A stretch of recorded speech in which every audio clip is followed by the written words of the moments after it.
दीप ज्योति परम ज्योति, दीप ज्योति जनार्दनः। दीपो हरतु मे पापम, दीप ज्योति नमोस्तुते, दीप ज्योति नमोस्तुते। सर्वमंगल मांगल्ये शिवे सर्वार्थ साधिके, शरण्ये त्र्यंबके गौरी नारायणी नमोस्तुते। या देवी सर्वभूतेषु विद्यारूपेण संस्थिता, नमस्तस्यै नमस्तस्यै नमस्तस्यै नमो नमः। या देवी सर्वभूतेषु लक्ष्मीरूपेण संस्थिता, नमस्तस्यै नमस्तस्यै नमस्तस्यै नमो नमः। नमस्ते मित्रों, जय सिया राम। आज के इस पावन पुनित दिवस पर, दीपोत्सव की इस पावन वेला पर आप सभी मित्रों का उदयपुर मेवाड़ से मधुरम हिंदी के इस YouTube चैनल पर डॉक्टर बाल गोपाल शर्मा की तरफ से हार्दिक स्वागत, अभिनंदन, वंदन। मित्रों आज का यह पावन त्योहार हम सबके जीवन में रोशनी लाए, प्रकाश लाए, अज्ञान रूपी अंधकार को दूर करके ज्ञान रूपी प्रकाश का उजाला हमारे भीतर फैले। इन्हीं भावनाओं के साथ आज हिंदी साहित्य के इतिहास की 41वीं कक्षा का प्रारंभ कर रहे हैं। 2-5 कक्षाएं और होने के बाद हिंदी साहित्य के इतिहास को हम यहाँ पर रोक रहे हैं और फिर काव्य शास्त्र की और अन्य विधाओं की कक्षाएं आपके लिए ला रहे हैं, क्योंकि हमारे विद्यार्थियों का आग्रह है कि सर काव्य शास्त्र करा दीजिए। तो काव्य शास्त्र की कक्षाएं आपके समक्ष आने वाली है, लेकिन यह एक सही मुकाम पर ले जाकर मैं इसको थोड़ा रोकना चाहता हूं। तो आप सभी मित्र बिल्कुल निश्चिंत रहें, आपके लिए काव्य शास्त्र की कक्षाएं भी आएगी। तो आज हम 41वीं कक्षा में आप सभी मित्रों का स्वागत करते हैं। हिंदी साहित्य का संपूर्ण इतिहास, प्रयोगवाद, परिचयात्मक विवरण, तार सप्तक के बारे में हम पढ़ने वाले हैं मित्रों। तो आइए शुरुआत करते हैं बिना किसी समय को जाया किए हुए। और आज का मंगलमय त्योहार है। मंगलमय हो दीपावली हमारी, मर्यादा की रक्षा कर जीवन को प्रेरित किया जिन्होंने, मर्यादा की रक्षा कर जीवन को प्रेरित किया जिन्होंने, कहलाए मर्यादा पुरुषोत्तम जीवन के इस रण में, है ना। तो प्रभु श्री राम को हम कोटिशा नमन करते हैं, माँ लक्ष्मी को प्रणाम करते हैं, माँ सरस्वती को प्रणाम करते हैं, और जितने भी मित्र इस वीडियो को, इस कक्षा को देख रहे हैं, उन सब के लिए स्वस्ति वाचन करते हैं, है ना। सबके लिए शुभकामनाएं देते हैं और सभी के जीवन में खूब आनंद हो, खूब मंगल हो, माँ लक्ष्मी की खूब कृपा हो, माँ सरस्वती का आशीष हो, और देखिए प्रभु श्री राम का जो है मार्गदर्शन हो, तो फिर जीवन में असंभव कुछ नहीं है मित्रों।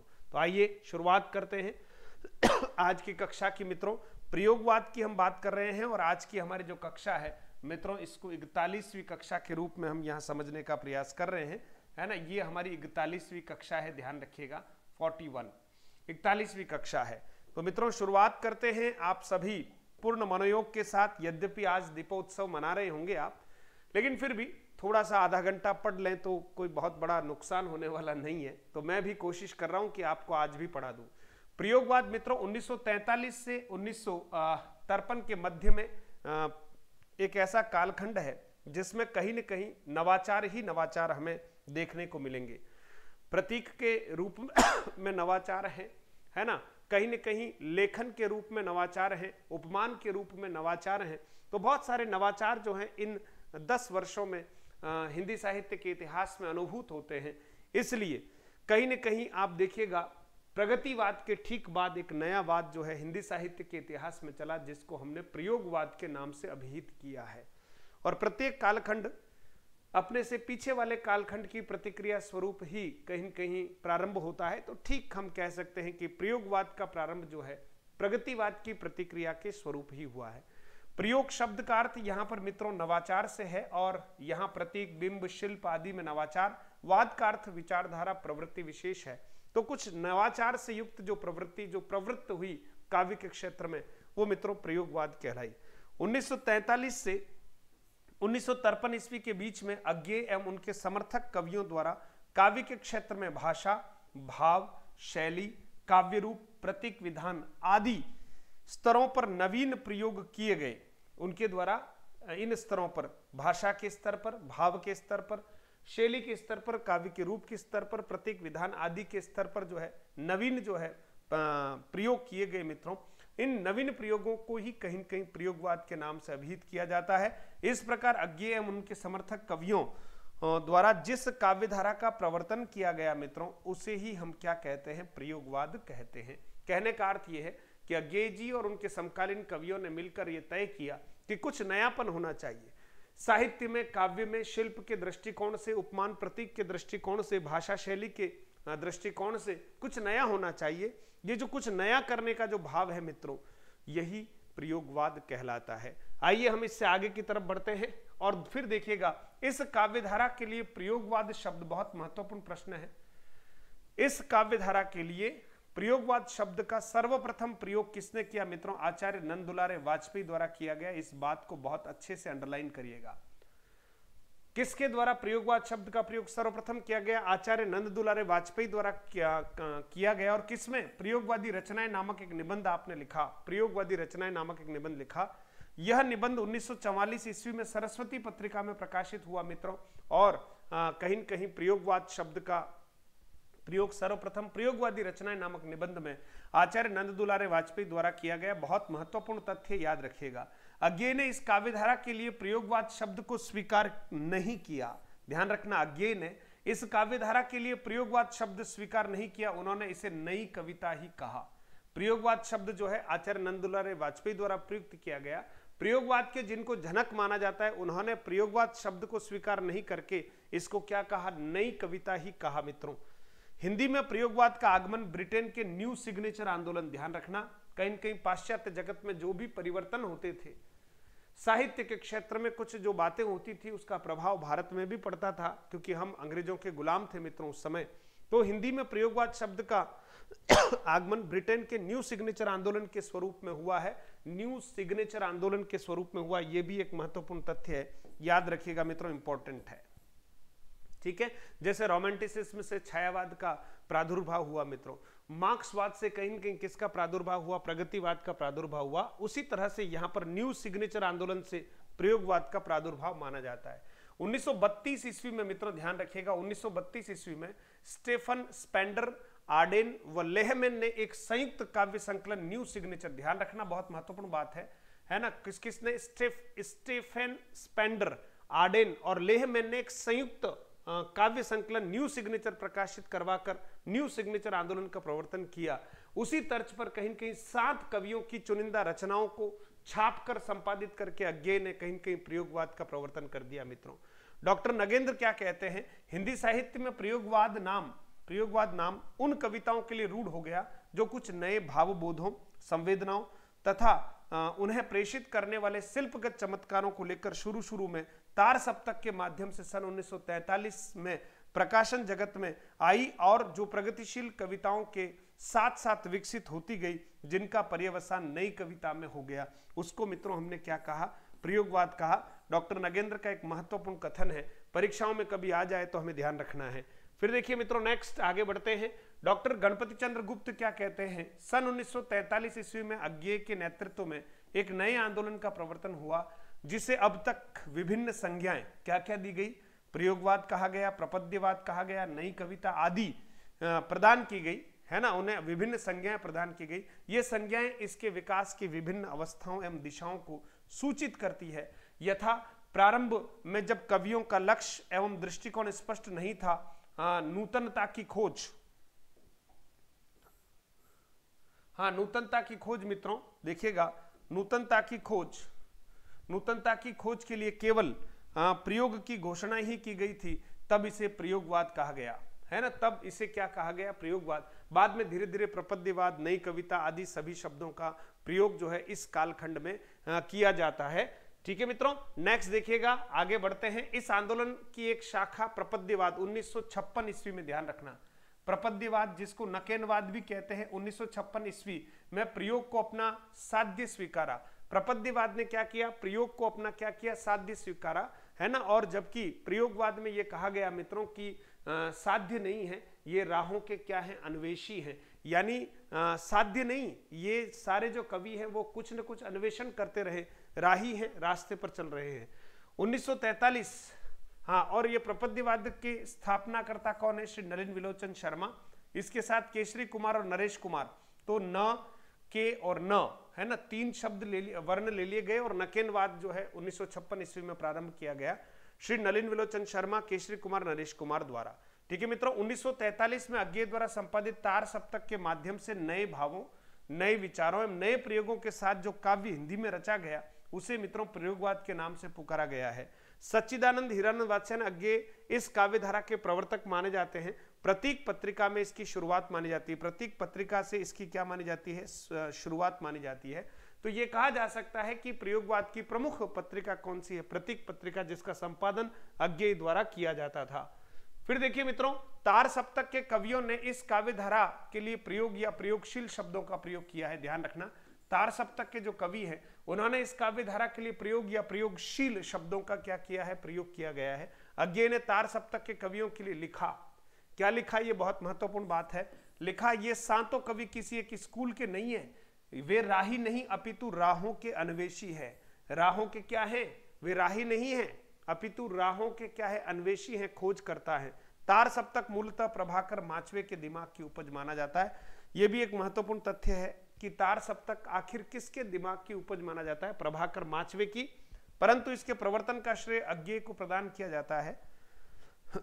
अज्ञेय के अनुसार एक ही प्रकार की भाव चेतना के तार में पिरोए 7 कवियों की रचनाओं का संकलन तार सप्तक कहलाता है। एक ही प्रकार की भाव चेतना के तार में पिरोए 7 कवियों की रचनाओं का जो संकलन है मित्रों, उसको ही क्या कहा जाता है? तार सप्तक कहा जाता है। एक देखिए, ये बार बार पूछा जाता है, प्रयोगवाद बैठे ठाले लोगों का धंधा किसने कहा है?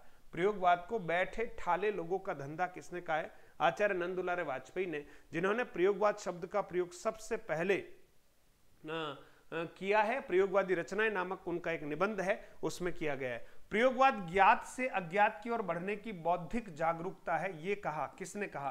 प्रयोगवाद ज्ञात से अज्ञात की ओर बढ़ने की बौद्धिक जागरूकता है, ये लक्ष्मीकांत वर्मा ने कहा। प्रयोगवाद का मूलाधार वैयक्तिकता या व्यक्तिवाद है। प्रयोगवाद का मूलाधार वैयक्तिकता या क्या है मित्रों? व्यक्तिवाद है, ये किसने कहा? डॉक्टर बच्चन सिंह ने कहा। प्रयोगवाद को प्रगतिवाद की प्रतिक्रिया भी कहा जाता है। स्वाभाविक है, प्रत्येक युग जो है वो कहीं न कहीं उसमें प्रतिक्रिया स्वरूप नए युग का आरंभ होता है। डॉक्टर गणपति चंद्र गुप्त ने प्रयोगवाद व नई कविता दोनों काव्य आंदोलनों को संयुक्त रूप से अति यथार्थवादी काव्य परंपरा नाम दिया है। तो ये मित्रों पूरी स्लाइड बहुत महत्वपूर्ण है, कथन वाली स्लाइड है, ध्यान रखना है। बैठे ठाले लोगों का धंधा प्रयोगवाद को किसने कहा? आचार्य नंद दुलारे वाजपेयी को कहा है, ने कहा है। ये परीक्षाओं में आया हुआ है, ध्यान रखिएगा। फिर मित्रों इससे हम आगे की तरफ बढ़ते हैं। स्वयं अज्ञेय ने इस काव्य धारा के लिए प्रयोगवाद शब्द को स्वीकार नहीं किया।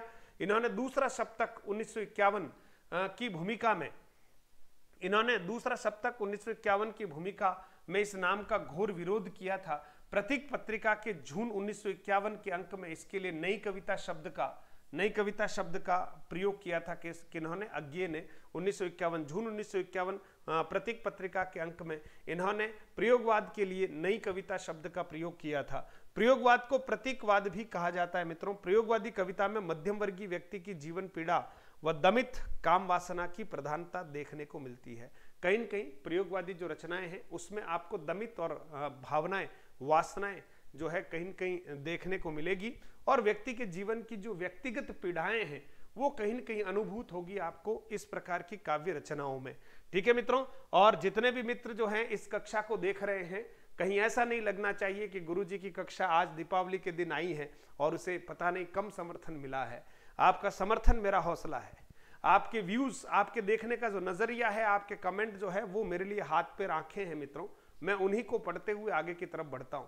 समय कम लगाकर आपको ज्यादा पढ़ाने का अभ्यास रखना है, इसलिए बीच में किसी प्रकार का कोई ज्यादा एक्सप्लेनेशन या भाषण में देना नहीं चाहता हूं, क्योंकि मैं बहुत शॉर्टकट क्लासें आपके लिए ला रहा हूं और ये शॉर्टकट जो है आपके सफलता के लिए रामबाण है और पर्याप्त है। बहुत सारे बच्चे पूछते हैं कि ये पर्याप्त है क्या? मित्रों अगर आपने इतना ही अच्छे से याद कर लिया तो पर्याप्त है। प्रयोगवाद से एक प्रश्न आएगा, समझ लीजिए, और ये प्रश्न सीधे सीधे हैं, आपके सामने हैं, इसलिए आप इतना कम से कम अच्छे से कर लीजिए तो आपका बेड़ा पार है। प्रयोगवाद को अस्तित्ववाद ने सर्वाधिक प्रभावित किया है ना। ये कहीं न कहीं व्यक्ति चेतना की कविताएं हैं, प्रयोगवादी कवि यथार्थवादी है ना, आदर्शवादी नहीं है। भावुकता के स्थान पर ठोस बौद्धिकता को स्वीकार करते हैं। प्रयोग धर्मिता ही प्रयोगवादी कवियों का इष्ट है। प्रयोग धर्मिता, नया नया कुछ न कुछ। प्रयोगवाद का सबसे बड़ा दोष लोक कल्याण की उपेक्षा है। इसमें लोक कल्याण की भावना वाली कोई विशेष बात नहीं है, अपनी व्यक्तिगत बातों को ज्यादा महत्व दिया गया है, व्यक्तिगत पीड़ा को ज्यादा महत्व दिया गया है। इसलिए लोक कल्याण की उपेक्षा जो है वो कहीं न कहीं प्रयोगवाद की क्या है, कमी है। मित्रों इसे स्वीकार भी करना पड़ेगा। अब देखिए कुछ ट्रिकी वे में अज्ञे द्वारा संपादित जो 4 सप्तक हैं उनको आप तक पहुंचाने का प्रयास करता हूं। यद्यपि तार सप्तक को मैं आपके लिए एक बार बता चुका हूं, हमारी जो गागर में सागर सीरीज है उसमें शॉर्ट ट्रिक के माध्यम से आपको बताया। एक बार पुनः आपको बता देता हूं। तार सप्तक नामक पहली रचना है, दूसरा सप्तक नामक दूसरी रचना है, तीसरा सप्तक तीसरी रचना है और चौथा सप्तक नामक चौथी रचना है। मित्रों 1943 ईस्वी में तार सप्तक का प्रकाशन अज्ञे जी के संपादकत्व में, 1951 में यानी ठीक 8 वर्ष बाद दूसरा सप्तक, ठीक 8 वर्ष बाद तीसरा सप्तक 1959 और ठीक 20 वर्ष बाद 1979 में चौथा सप्तक प्रकाशित होता है। और शॉर्ट ट्रिक के माध्यम से देखिएगा, प्रभा भार गज नेमि गिरि राम अज्ञे, ये पहले हमारा यानी तार सप्तक के कवि हैं। दूसरा सप्तक हरिशम नरेश रघु धर्म भवानी शकुंतला दूसरा सप्तक है। तीसरा सप्तक कुंवर कीर्ति केदार मदन प्रयाग विजय सर्वेश और चौथा सप्तक है श्री राम राकू राखी अकु स्वदेश सुनकी। श्री राम राकू राखी अकु स्वदेश सुनकी, ये हमारे साथ यानी 28 कवि जो हैं बिल्कुल आपकी टिप पर होंगे। आइए इनको विस्तार से देखते हैं। जैसे सबसे पहले मित्रों चारों जो सप्तकों का प्रकाशन किया गया है, संपादन चारों का अज्ञे जी ने किया है, ये प्रश्न बनता है। पहली रचना जो है संपादन में पहली रचना जो प्रकाशित हुई वो तार सप्तक के नाम से प्रकाशित हुई 1943 में।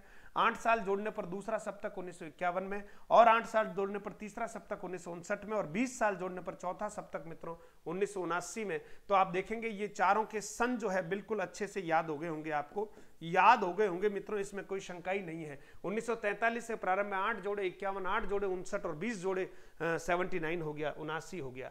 फिर देखिए मित्रों प्रत्येक तार सप्तक के बारे में हम बात करते हैं, सप्तक के बारे में बात करते हैं। 1943 में प्रथम तार सप्तक या पहला तार सप्तक समझने के लिए, लेकिन उस रचना का नाम था तार सप्तक मित्रों।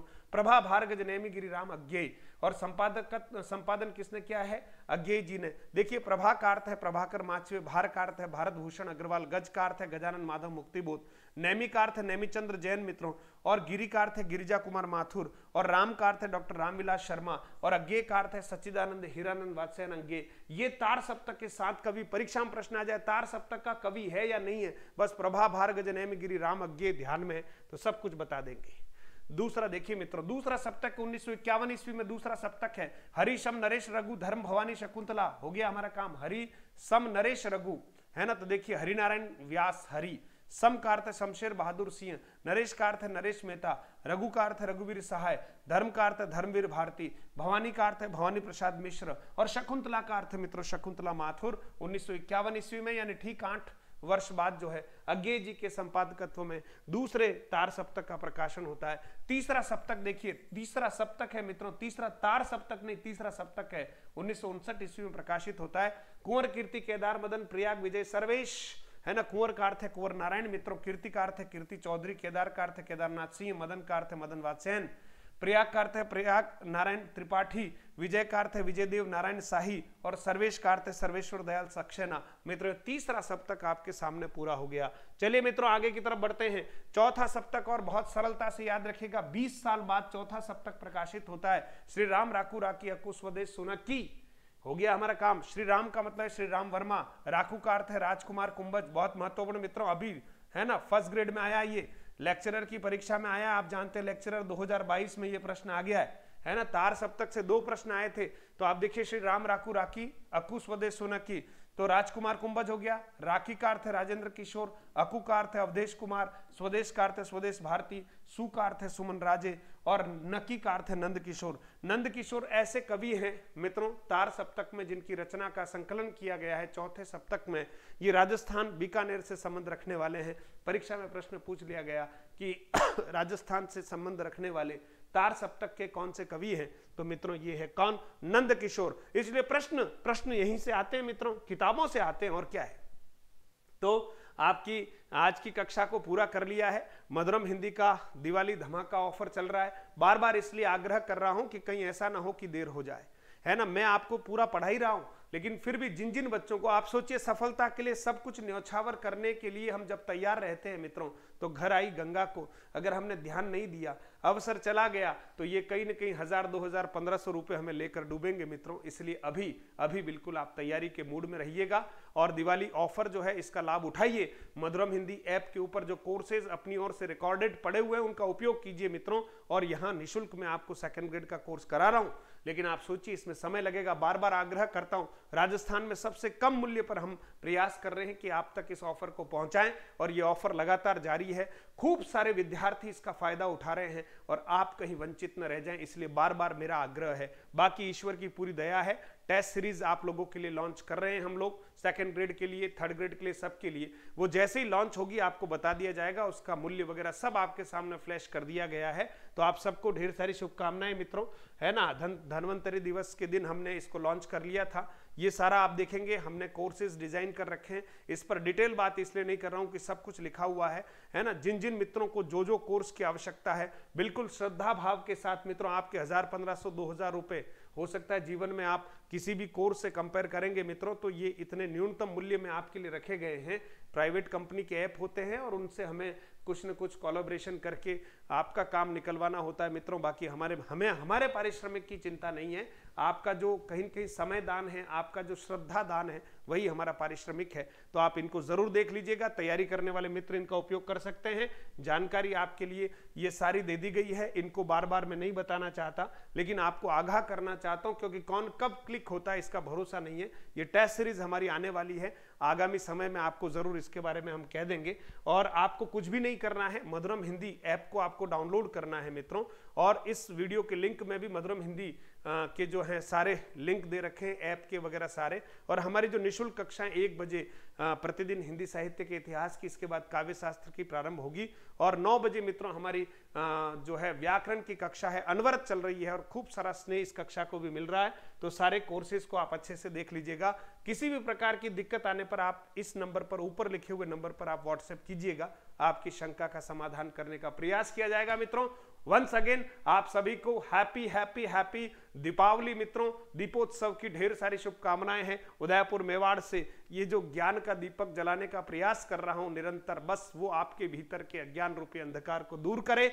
परमात्मा मुझे भी, है ना, मेरे भीतर के अंतस को समाप्त करे और मेरे अंदर वो साहस भरे कि मैं अपने विद्यार्थियों के लिए कुछ न कुछ कर सकूं मित्रों। आपने अगर 100 रुपए दिए हैं मित्रों, आपने 200 रुपए, 500, 1000 रुपए दिए हैं, मैं उसका कई गुना आपको लौटाऊं, ये मेरा मन है। और इसी मानसिकता के साथ जब मैं काम कर रहा हूं तो मेरी आत्मा के सामने मैं अपने आप को ठीक महसूस करा पाऊंगा। फर्स्ट ग्रेड की टेस्ट सीरीज हमने लॉन्च की थी, छुटपुट उसमें कुछ कमियां खामियां रही थी, लेकिन सेकंड ग्रेड की टेस्ट सीरीज बिल्कुल परफेक्ट आपके सामने आएगी, ये आप सब लोगों से मैं वादा करता हूं। बहुत बहुत धन्यवाद। अच्छे से दीपावली मनाइएगा और समय मिलने पर कक्षा को जरूर देख लीजिएगा और सभी मित्रों तक इन कक्षाओं को पहुंचाएं। आगे फिर कल हम 42वीं कक्षा लेकर हाजिर होंगे। तब तक के लिए आप सबसे विदा लेता हूं। जय श्री राम।